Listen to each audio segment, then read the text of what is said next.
Hello you all, and welcome back to my history channel. Today I'm going to talk about the Enlightenment and the various ideas and events that came out of the movement. So you may be wondering, what exactly is Enlightenment? Well, in short, the Enlightenment, or Age of Reason, was a period in history starting at around 1685 and going till 1815, in which thinkers from all over Europe questioned the authority of rulers and reasoned that humanity can be improved through rational thinking.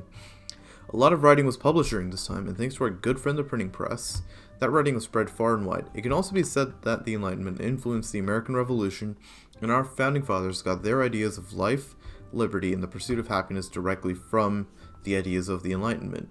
But this isn't about American history, despite the fact that I've brought them up here and in the last episode. But I move. I'll go period by period, talking about scientific innovations, wars, important figures and their claims to fame, along with any other interesting tidbits that I find interesting, obviously. So the first period is known as the Early Enlightenment, because historians are so creative with their names.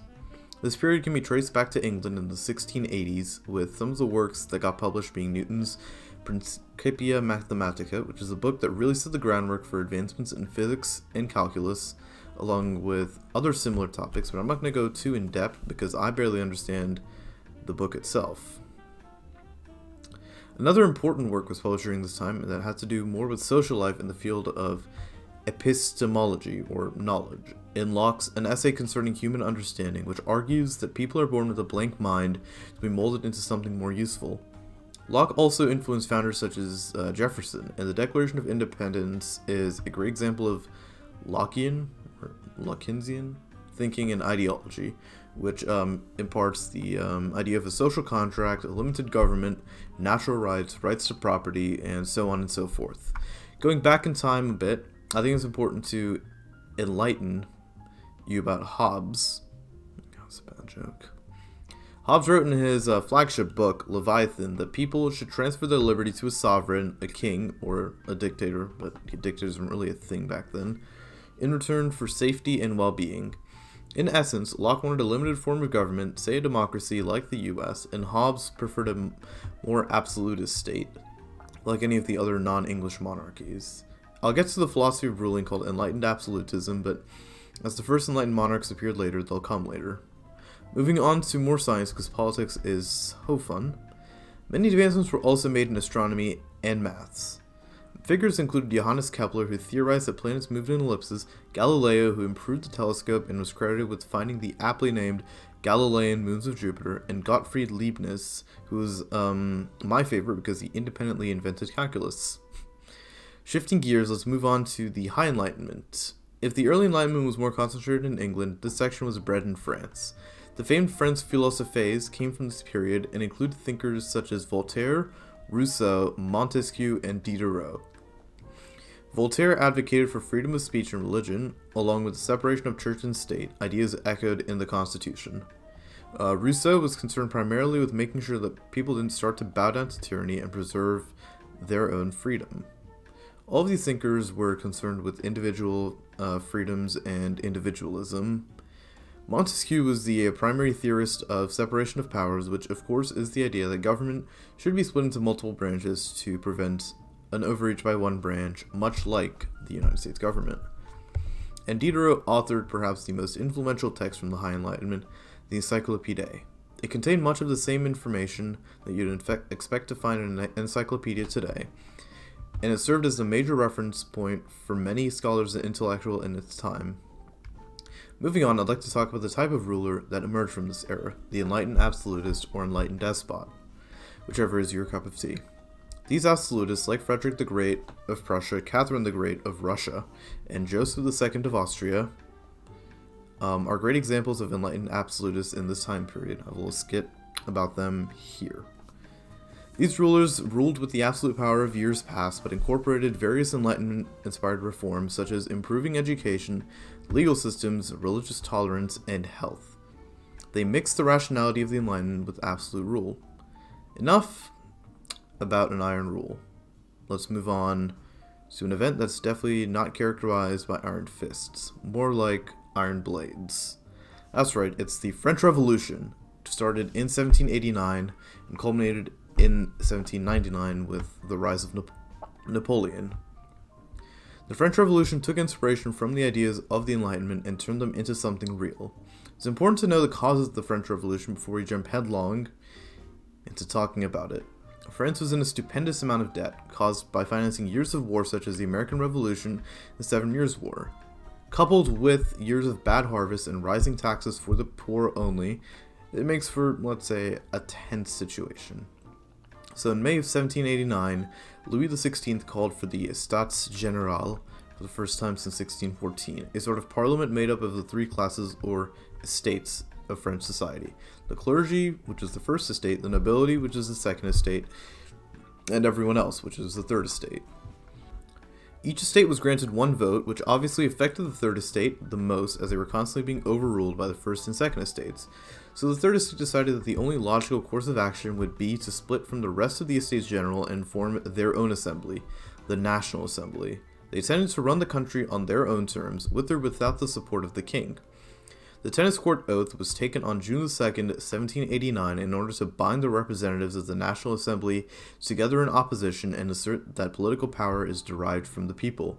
This oath served as the basis for many of the other revolutionary documents produced soon after, mainly the Declaration of the Rights of Man and Citizen. The storming of the Bastille also took place a few days earlier in order for revolutionaries to free prisoners in the Bastille prison and secure weapons and gunpowder for their revolutionary cause. This also triggered the Great Fear, a period in which the peasants in the countryside rose up against their feudal lords and culminated in the abolition of feudalism in France. Back to the Declaration of, I can't be bothered to say off that again, which really echoed ideas of the American Revolution in that the document called for equal opportunity, freedom of speech, popular sovereignty, and a representative government. This wasn't the law of the land, however, and the National Constituent Assembly.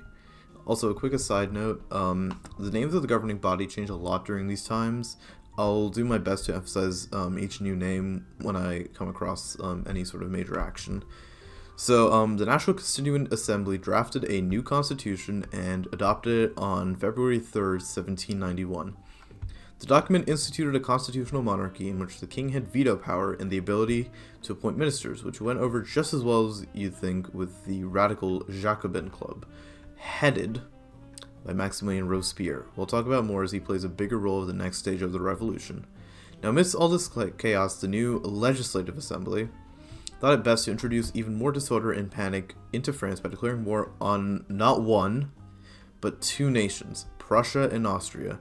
The belief was that counter-revolutionary agents were rising up in those nations, and the revolutionaries wanted to spread their ideas throughout Europe through warfare, but honestly, it seemed a bit misguided to declare war while your country was already in massive upheaval, but I move.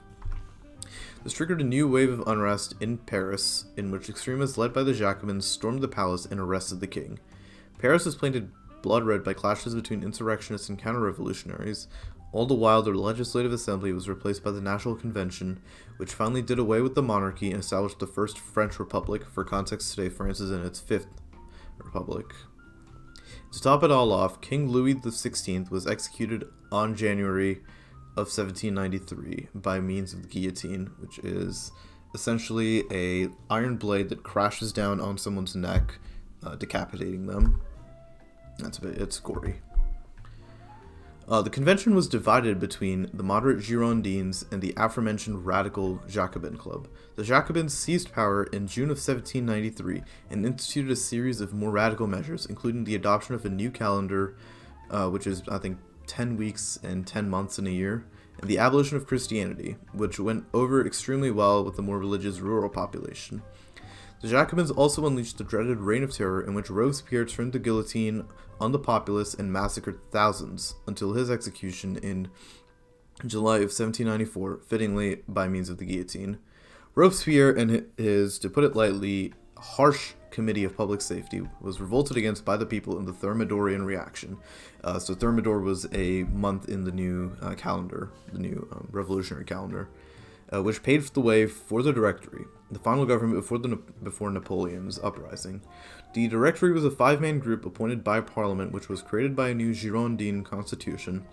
But unfortunately, the Directory was weak and plagued by corruption, and had ceded much of its power to the army, giving rise to Napoleon.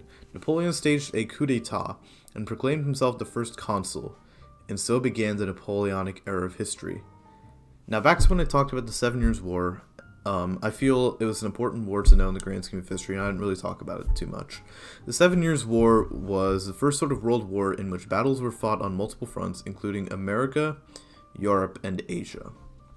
The outcome was France losing a lot of land in North America, and Britain emerging as the dominant maritime and colonial presence in North America, and securing the 13 colonies by removing their European foes to the north and the west. This war ultimately bankrupted Britain and France, leading Britain to come to the colonies for tax money, which, as we know, led to the revolutionary sentiments for the American Revolution and fostered anti-British sentiment by the French, which led them to helping the Americans in the American Revolution. That's all for me. I hope you enjoyed this video, and see you in the next one.